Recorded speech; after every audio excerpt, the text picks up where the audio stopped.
You are listening to the Learn English Through Football podcast.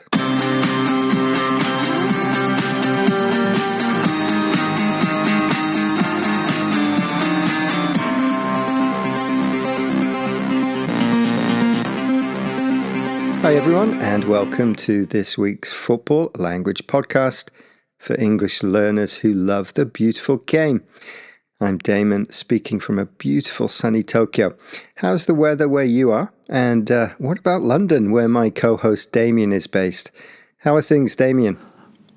Hi Damon, and hi to all the listeners. Well, I am in a cold and rainy London, but I did manage to get up and go and play football this morning, which was great fun. And of course, I'm still feeling really happy after the 2 Irish World Cup wins, which put us into the playoffs, and we got an okay draw as well. So we have to beat the Czech Republic, Czechia, and if we do, we play at home to probably Denmark.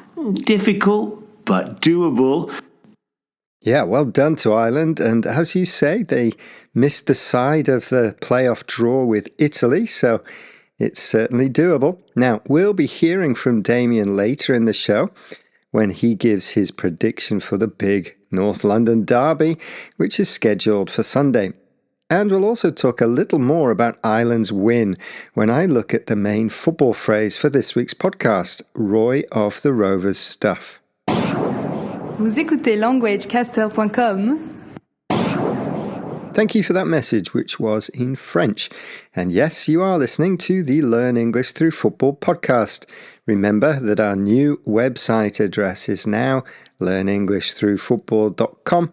You can still reach us at the old address, languagecaster.com, and you will still hear some stingers mentioning Languagecaster too. Hello everybody, my name is Omid, I am from Tashkent. I will tell you now, you are listening to languagecaster.com in my Uzbek language. Siz languagecaster.com saytida podcastlarni tinglayapsiz. Now that message you have just heard was in Uzbek, and as usual we'll play more short messages in different languages throughout this podcast. How many can you identify? We'll let you know what they were at the end of the show. And before we start the main section today, we'd love to add a message from you on the show.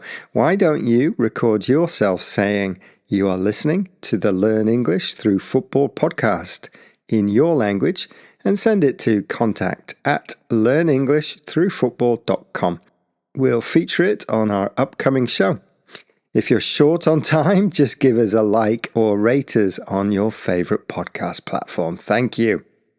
Right, let's kick off with this Learn English Through Football podcast's football language and the phrase Roy of the Rovers. Ég heiti Marino og ég stuðningsmaður Íslands og þið að hlusta á languagecast.com. Right, have you ever heard a commentator say that was Roy of the Rovers stuff? When this phrase is used, it is to refer to something almost unbelievable on the football pitch, a dramatic, heroic moment that feels like it came straight out of a comic book. But where does this phrase come from? Well, the origin of the phrase Roy of the Rovers was a hugely popular British comic that first appeared back in 1954. It followed the adventures of Roy Race, the star striker and later manager of the fictional team Melchester Rovers. Roy was the ultimate football hero, scoring last-minute winners, overcoming incredible odds, and often saving the day, both on and off the pitch. The stories were full of drama, and they celebrated football as a game of dreams. Because Roy and his team regularly pulled off miraculous comebacks and spectacular goals, the phrase Roy of the Rovers stuff entered football language to describe moments in a game that seemed too good to be true. It's used when a player or team achieves something extraordinary, often against the odds. like scoring a winner in stoppage time, or turning defeat into victory in dramatic fashion. In short, it means a fairy tale ending. Think of a substitute scoring twice in the last 5 minutes to win a cup final, or a team surviving relegation with a last gasp goal. Recently, Irish fans adapted the phrase to Troy of the Rovers. It was used to describe Troy Parrott's incredible performance for the Republic of Ireland against Hungary in a World Cup qualifier.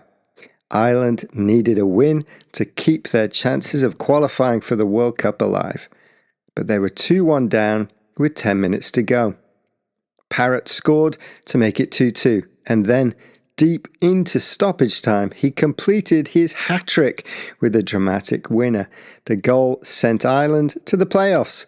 Parrott's performance was like the comic book hero Roy Race. Tá tú a géisteacht le languagecaster.com.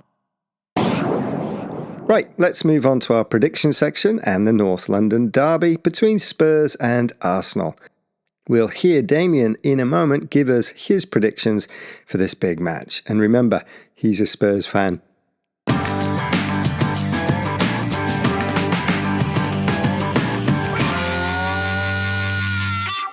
But before that, it's worth remembering that London has more professional football clubs than any other city in England, which has led to several well-known local derbies. As well as the North London derby between Arsenal and Tottenham Hotspur, there is the West London derby between Chelsea and Fulham. In South London, games between Crystal Palace, Charlton Athletic and Millwall are seen as derbies too. 那个谢胡听了通过做主我赢你。 I wonder if Damien would call Chelsea versus Tottenham as a derby or a rivalry. What do you think, Damien, and what's your prediction for your game against Arsenal? Well, for me, the biggest derby is the North London derby against Arsenal. Remember that Arsenal originally are a club from South London that moved north of the river 100 years ago. And so we don't like them because they shouldn't even be there. The Chelsea-Tottenham derby is strong, but I often feel that Chelsea fans see it as bigger, which is similar to West Ham, who always want to beat Tottenham. Right, how about the game? Well, the Spurs injury list is getting longer each week, so I don't think we will do much attacking, but instead we'll try and protect the goal. I would take a draw, but think, despite our good away form, we might lose this 2-1.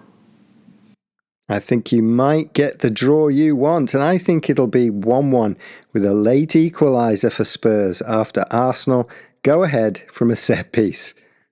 And how about the big Milan derby, Inter versus AC Milan? Just 2 points separate these two sides at the top of Serie A, but I think Inter will win this one, maybe 2-1 as well. I agree with you, Damien. A win for Inter, but maybe 1-0. Та хөл өмгөөр дамжуулан англи хэл сурах подкастыг сонсож байна.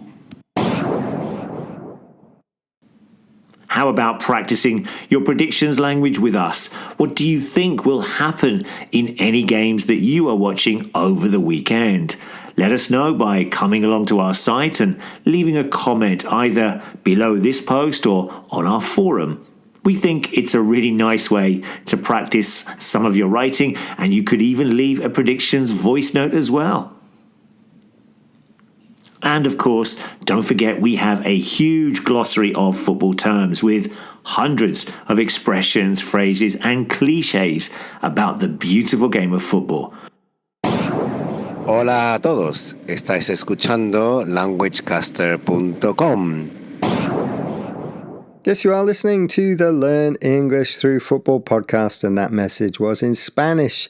We also heard French and Uzbek at the start of the show, followed by Icelandic, Irish, Wu Chinese, spoken around the Shanghai area, and Mongolian.